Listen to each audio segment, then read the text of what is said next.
15h.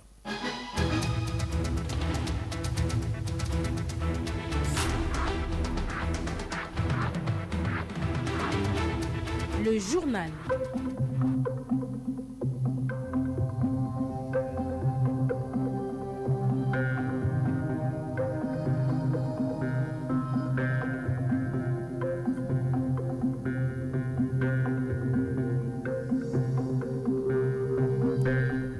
Libreville, désormais en chantier dans le cadre des travaux de développement du secteur de l'eau et de l'assainissement de la capitale gabonaise, une initiative du gouvernement pour pallier les difficultés d'accès en eau potable rencontrées par les populations. Visite de travail dans la capitale provinciale de Logoué-Maritime du ministre d'État en charge de l'Intérieur Lambert Noël Mata et Mikaël Moussa Adamo, ministre en charge de la Défense. Objectif: encourager et féliciter les agents des forces de l'ordre de cette localité pour les efforts déployés dans le cadre de la lutte contre le coronavirus. Covid-19 au Gabon, un bilan lourd pour le mois de mars avec 410 nouveaux cas positifs et 4 décès, soit un taux de positivité de 4,6%. Une situation inquiétante pour notre pays, d'où cette invitation des autorités à se faire vacciner au respect des mesures de prévention pour freiner la propagation de cet ennemi invisible. Mesdames, Messieurs, votre journal. Le saviez-vous ? Il existe des gestes simples à connaître pour empêcher la propagation du coronavirus. On les appelle les gestes barrières. Quels sont-ils ? Se laver fréquemment les mains avec un désinfectant à base d'alcool ou de l'eau et du savon. En cas de toux et d'éternuement, couvrez la bouche et le nez avec une coude fléchie ou un mouchoir. Jetez immédiatement le mouchoir et lavez-vous les mains. Évitez tout contact étroit avec une personne ayant de la fièvre et de la toux. Saluez sans se serrer la main. Évitez les embrassades. Nettoyez les objets et les surfaces souillées. Si vous présentez des symptômes de la grippe, fièvre, toux, éternuement, difficulté à respirer, ne vous rendez pas dans une structure sanitaire ou chez votre médecin traitant.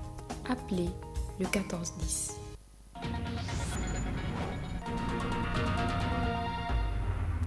Auditeurs de Radio Gabon La Référence, bonjour et bienvenue. Je suis Freddy Bouvila.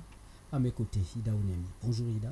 Bonjour Freddy, bonjour à tous. La communauté internationale célèbre aujourd'hui la journée mondiale de la blague, communément appelée Poisson d'avril. L'événement est célébré chaque 1er avril de l'année et est une occasion de faire rire ceux qui ne le font pas très souvent. Pascaline Meza. Une blague aussi nommée histoire drôle est une mise en scène sous forme d'histoire ou de devinette généralement assez courte qui déclenche le rire. La journée mondiale qui lui est consacrée est appelée aussi la journée du poisson d'avril. Elle se fête en faisant des blagues et en répandant des canulars. Un moment important pour Lynn. Les gens sérieux ont rempli le monde et puis ça nous fout les boules là. Alors si on peut alléger un tout petit peu la vie avec des blagues, c'est pour dérider l'atmosphère, c'est pour faire rire. Et donc les blagues devraient exister tous les jours. Limite, le 1er avril devrait être sur 365 jours en fait. Pour autant, peut-on blaguer sur tout ? Les avis restent partagés. Non seulement il faut maîtriser la personne ou ne pas maîtriser la personne, mais je pense que les blagues ont quand même des limites. Personne ne peut pas blaguer sur la vie de quelqu'un. Moi, je peux blaguer avec tout. Dès que j'entends quelqu'un est malade, vous savez ma première réaction, vite, donne-nous la cachette de l'argent. Vous voyez, j'arrive à faire ça. C'est pour ça que j'estime qu'on devrait pouvoir blaguer avec tout. Je prends un exemple, vous blaguez avec la mort, elle vient. Vous blaguez pas avec la mort, elle vient quand même. Vous pensez vraiment que c'est parce qu'on est trop sérieux que la mort ne va pas venir ? Notons que l'origine de la journée mondiale de la blague est française. C'est le roi Charles IX qui serait le précurseur de cette curieuse initiative. L'actualité, c'est aussi le lancement hier par le chef du gouvernement Rose Cristiano Soukaraponga des travaux de développement du secteur de l'eau et de l'assainissement du Grand Libreville. Les travaux présidés par le chef du gouvernement vont durer près de 32 mois et permettre de mettre un terme au déficit en eau potable à Libreville. Nick Jocelyn Fouba. Mettre un terme au manque d'eau potable au sein de certains quartiers du Grand Libreville et penser à l'assainissement de la capitale, la vitrine du pays, le gouvernement multiplie chaque jour des stratégies pour résoudre ces difficultés qui perturbent plusieurs familles. Jérémy Zeng, représentant de l'entreprise commise pour la réalisation des travaux. Nous prenons l'engagement à réaliser ces travaux dans les règles de l'art et dans les délais requis. Les travaux à réaliser sont constitués des travaux de renforcement et d'extension des réseaux de l'eau potable dans les deux communes, de la construction d'une station de pompage ici au Pécassin pour alimenter le réservoir de stockage de cité de la Caisse de 10 000 m3, de la réhabilitation du château d'eau du gardien Sodeka, de la réalisation de l'alimentation de l'eau potable dans la parcelle 1 et 3 de la cité Amissa, de la construction de bonnes fontaines publiques. Le délai de la réalisation de l'ensemble de ces travaux est de 32 mois. Le Gabon travaille en collaboration avec la BAD, la Banque africaine de développement, pour la réalisation de ce vaste chantier. Robert Masumbuko, représentant pays de la BAD. Excellence Madame le Premier ministre, le gouvernement que vous dirigez a pris manifestement et clairement la pleine mesure du défi et déploie des efforts considérables que je voudrais au nom du président Adesina saluer pour l'accès universel à l'eau pour tous les citoyens de Libreville, mais également de tout le Gabon. Avec un financement de 75 milliards de francs CFA, la Banque africaine de développement se positionne fermement à vos côtés, Excellence, dans l'atteinte de cet objectif majeur d'amélioration de la qualité de vie des habitants du Grand Libreville. Le ministre d'État, Alain-Claude Bilibinze, dans sa communication est revenu sur les tâches confiées à chaque entreprise. La réalisation de ces travaux fait l'objet de 4 marchés déclinés ainsi qu'il suit. Le premier marché est relatif aux travaux de réparation des fuites d'eau potable dans les bâtiments administratifs qui a été confié à l'entreprise du Lex International. Le marché numéro 2, relatif aux travaux de renforcement et d'extension des réseaux d'eau potable de la commune de Libreville et d'Akanda, attribué à ces faits. Le marché numéro 3, relatif au renforcement et à l'extension des réseaux d'eau potable des communes de Ntoum et d'Ovendo attribués à Conduril. Et enfin le marché numéro 4 qui concerne l'extension des réseaux du Grand Libreville, notamment 1er, 2e, 3e, 4e et 5e arrondissement de Libreville, les communes de Ntoum et d'Ovendo attribuées à l'entreprise Sino Hydro. L'eau potable pour tous, telle est la vision du gouvernement. Une vision que l'équipe que dirige Rose Christiane Soukaraponda compte réaliser. Ces travaux initiés par le gouvernement concernent l'ensemble du pays. Ces travaux visent à améliorer les conditions de vie de la population sur l'ensemble du territoire national et on écoute à ce propos le chef du gouvernement, Rose Christiane Soukaraponda. À l'intérieur du pays, il y a des travaux, comme l'a dit le ministre de l'État, qui ont été déjà engagés depuis décembre dernier. Mais c'est vrai qu'on n'a pas convié encore les médias. Mais le temps venu, vous verrez comment les travaux vont avancer dans le cas justement d'améliorer les conditions en matière d'électricité de nos populations, pour lesquelles nous sommes également des populations de ce pays. Nous souffrons également justement de ce stress hydrique et également même des problèmes d'électricité. Mais le gouvernement travaille pour améliorer, comme le chef d'État dit, les conditions de vie des populations. Et c'est une instruction ferme, très ferme même du chef de l'État. Donc voilà un peu, les travaux vont être lancés à Ovendo, également en Ntoum dans les prochains jours je crois, et dans Libreville également. Et à Kanda, le maire d'Akanda il est là, d'où la présence de ses responsables locaux au cours de ce lancement des travaux pour le Grand Libreville. Pour ces travaux-là, le travail il est vaste, même ce ministre d'État. Il faut veiller à ce que les entreprises, madame le ministre, il faut veiller à cela, pour que les entreprises recrutent des jeunes Gabonais. Et ça, on va veiller sur ça. Et il faudrait qu'ils soient bien traités. Quittons la capitale gabonaise pour Makoko dans la province de Logo-Vindo où une famille se retrouve aujourd'hui sans abri.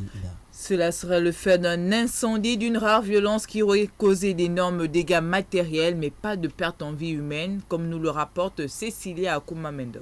Une maison d'habitation de 6 pièces vient de voler en fumée au quartier Bienvenue dans le 1er arrondissement de la commune de Makoko. Que s'est-il réellement passé? Les flammes ont tout ravagé sur leur passage. Matelas, meubles, ustensiles de cuisine, pièces d'état civil, rien n'a pu être sauvé par les secouristes. Rappelons que ce énième incendie qui vient une fois de plus de rendre une famille sans abri nécessite une interrogation sur l'absence des soldats du feu dans la ville de Makoko qui devient le théâtre des incendies avec des pertes en vie humaine pour certaines et d'autres destructions des habitations. Par rapport à cet incendie, je m'appelle d'abord Koumango Frédéric, je suis victime. L'incendie nous a surpris, nous étions...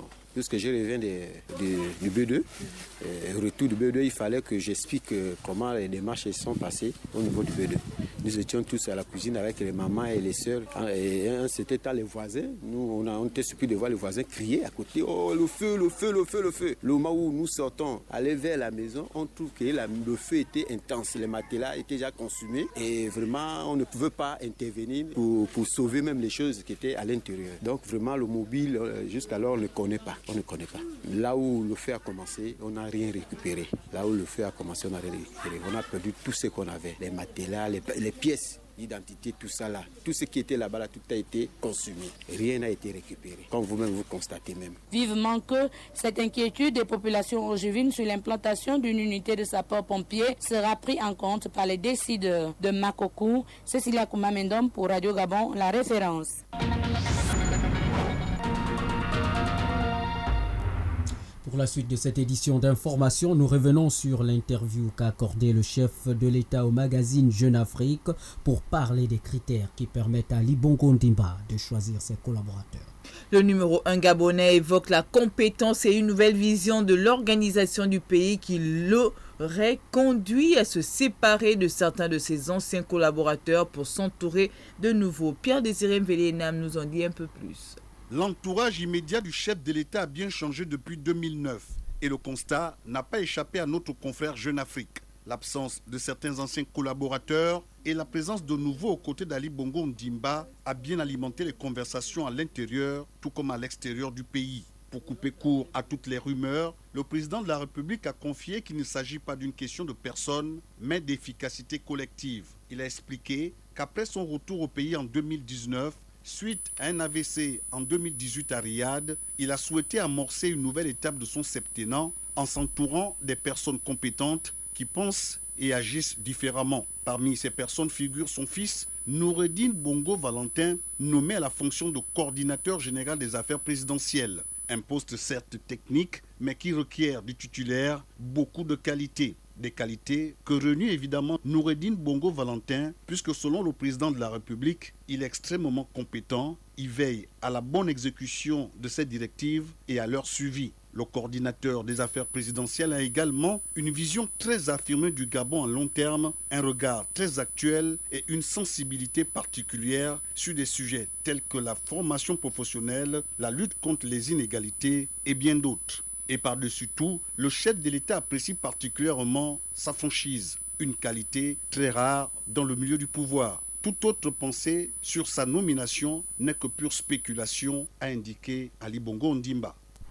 Du côté de la ville du Grand Blanc, les ministres Lambert Noël Mata de l'Intérieur et Michael Moussa Adamou de la Défense y ont séjourné pour des raisons de travail.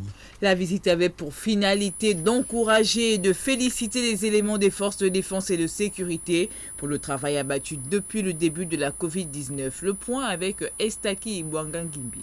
Après l'accueil à l'aéroport de Lambaréné par les autorités locales, en tête desquelles le gouverneur du Moyen-Ogooué, Barnabé Babé Bangalivois, les deux membres du gouvernement se sont dirigés à l'esplanade du commissariat d'Isaac, s'adresser à cœur ouvert aux agents de forces de défense et de sécurité, le ministre de la Défense nationale, Michael Moussa Adamo. On vous demandera toujours beaucoup plus parce que vous avez prêté serment de protéger et servir, parce que vous avez un devoir d'exemplarité. Il ne faudrait pas que quelques dents pourries, malades, nous rendent tous malades. Faire attention à nos responsabilités, faire attention à notre devoir, honorer toujours l'uniforme. Éviter la corruption, éviter la conclusion, éviter le vol, le viol que nous sommes censés combattre. En transmettant à ces derniers le message de félicitations et d'encouragement du chef de l'État Ali Bongo Ondimba sur le travail abattu, le ministre d'État en charge de l'Intérieur n'a pas manqué de parler de l'ennemi invisible Covid-19, Lambert Noël Mata. Nous allons faire avec les mesures qui sont édictées par le gouvernement. Ces mesures sont le port obligatoire du masque pour l'essentiel, c'est le lavage des mains, c'est l'observation de la distanciation physique pour éviter une contamination entre plusieurs personnes. Il y a aussi que depuis quelques semaines, notre pays, grâce à un don à l'aide de Chine, dispose de 100 000 doses de vaccins. Là aussi, il se trouve certains politiques en mal de publicité ou des férus des réseaux sociaux pour nier l'existence du vaccin, pour éloigner les populations du vaccin. Et il n'y a pas d'autre solution aujourd'hui que ce vaccin. Pour se rendre compte de leurs conditions d'existence, les ministres ont visité les casernes avant de regagner Libreville le même jour. Lambaréné Estaki Ibwangangimbi pour Radio Gabon, la référence. Restons à Lambaréné dans la province du Moyen-Ogooué où le ministre d'État en charge de l'Intérieur a profité de son séjour pour sensibiliser les hommes en tenue sur la pandémie qui sévit actuellement à travers la planète. Tout en s'adressant aux agents des forces de défense et de sécurité, le ministre de l'Intérieur a souligné que l'ennemi actuel, c'est la Covid-19 et non la population. Écoutons à nouveau Lambert Noël le matin. Pour amener les populations à adhérer à ces mesures, vous devez au quotidien faire preuve de pédagogie. Parce que notre ennemi, comme l'avons dit mon collègue et moi, depuis que nous avons entamé cette tournée, notre ennemi commun, c'est cette pandémie, c'est cette Covid-19 et non les populations. Les populations dans leur diversité, dans leur comportement pluriel, font en sorte que nous avons quelques obstacles sur le terrain quant à faire appliquer ces mesures. Ce qui explique parfois un comportement, on va dire, à la lisière de la loi. Et c'est pour cela que mon collègue et moi, vous disions que notre ennemi, c'est la pandémie et non les populations. Et que dans l'exercice au quotidien de vos fonctions, vous devez intégrer en vous le respect de la dignité humaine. Lambaréné, par sa position géographique, voit passer sur cette terre des flux importants de population et des biens. Vous êtes une province carrefour qui commande, n'est-ce pas, l'accès quasiment à l'ensemble d'autres provinces de notre pays. Et donc, chaque jour, vous êtes sur le terrain puisque ce flux est continu. Plus le flux est continu, plus vous êtes confronté à des comportements parfois responsables et à des comportements blâmables. Mais ne faites pas comme ceux-là, qui ne respectent pas ces mesures, qui veulent mettre en mal votre patience, vos nerfs. Cette pandémie, non seulement la combattons, mais nous devons combattre également autre chose, à savoir le déni de la pandémie. Il y a des gens qui, malgré ce qui se passe, malgré ce que révèle la presse chaque jour, pensent que c'est une invention du gouvernement gabonais. Mon collègue vous l'a dit, nous tous ici, nous regardons la télévision, nous écoutons la radio. C'est une pandémie qui touche l'ensemble de la planète.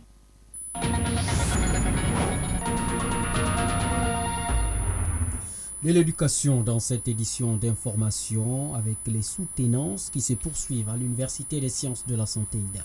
Le pronostic de l'accouchement chez l'adolescente à Libreville, un problème de santé publique qui touche de nombreuses jeunes filles dans notre pays, est un des thèmes longuement évoqués durant ces soutenances. Zoom sur la thématique dans ce reportage de Juanita Atzam. Le pronostic de l'accouchement chez l'adolescente à Libreville, cette thématique sujet de la soutenance du docteur Emma Valérie Tsamba, est une problématique actuelle et de santé publique. Elle concerne 28% de la population féminine. Nous avons également constaté depuis plusieurs années déjà qu'il y a plusieurs adolescents qui tombent enceintes. Et la littérature dans nos recherches, nous avons retrouvé 28% de fécondité chez les adolescentes. On note au total 23% des adolescents dans la population générale et 28% de fécondité. L'accouchement étant un risque chez la fille adolescente, la plupart subissent des césariennes, l'immaturité du bassin et le manque de suivi prénatal sont entre autres les raisons des complications. L'adolescence, c'est un enfant. Ici, nous n'avons pas seulement voulu rechercher les complications, mais nous avons aussi voulu voir un peu comment l'adolescent gère sa grossesse, comment elle suit ses visites. C'est ce que nous avons appelé les contacts prénataux, comment elle accepte cette grossesse. Et la plupart du temps, nous avons remarqué que ce sont des grossesses qui ne sont pas déjà désirées. Et nous savons que les enfants, même le traitement des médicaments, ils n'arrivent pas à bien les prendre.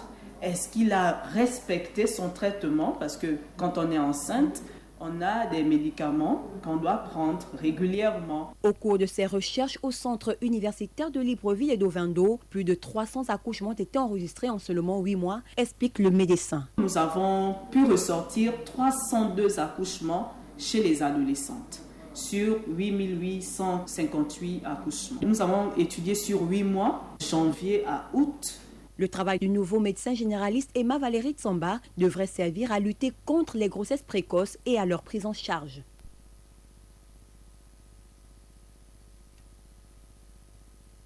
Sans transition, on fait place à l'actualité hors de nos frontières et c'est l'affaire de Roland de Sylvanie Andem qui nous a rejoint dans ce studio. Bonjour Roland. Bonjour Ida Ounyami.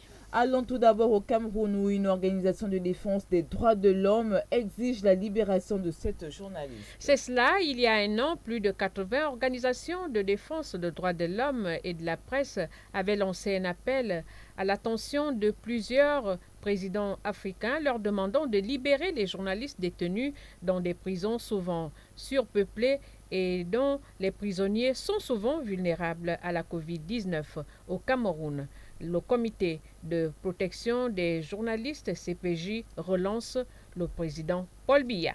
En RDC, les sénateurs s'en vont en guerre contre l'inspection générale des finances. La commission a été mise en place pour interpeller son responsable Gilles Alinguette. Selon cette commission, il y aurait eu tort de dire que des personnes accusées de mauvaise gouvernance ont trouvé refuge au Parlement pour bénéficier des immunités parlementaires. Une correspondance devrait être rédigée au président de la République démocratique du Congo, Félix Tshisekedi, afin d'autoriser une chambre haute à interpeller l'inspecteur général. Pour la boucle, on parle en Côte d'Ivoire de l'acquittement de l'ancien président Laurent Gbagbo qui ne pourrait faire obstacle à son retour au pays.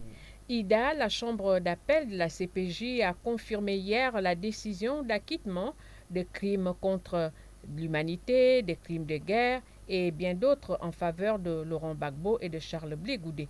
La question qu'on se pose alors est celle-ci: quel impact cette décision de justice aura-t-elle pour leur projet politique?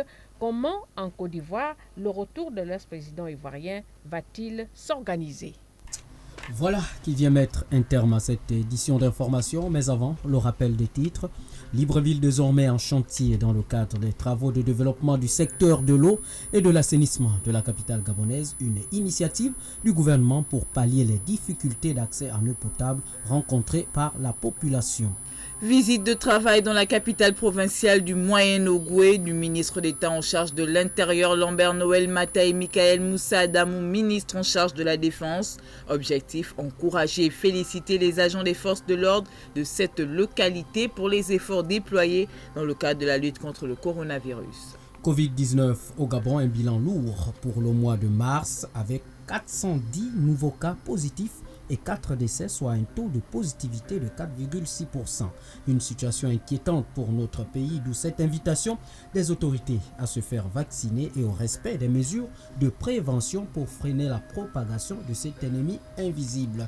C'est la fin de ce journal. À la technique, Flavienne Bikanobian. À la réalisation, Pierre-Désiré Mvele-Enam. Merci à Roland Sylvani Andem et à Ida Onyami pour la collaboration. Je suis Freddy Bouvila. Restez à l'écoute des programmes de Radio Gabon La Référence à demain 13h, s'il plaît, à l'éternel.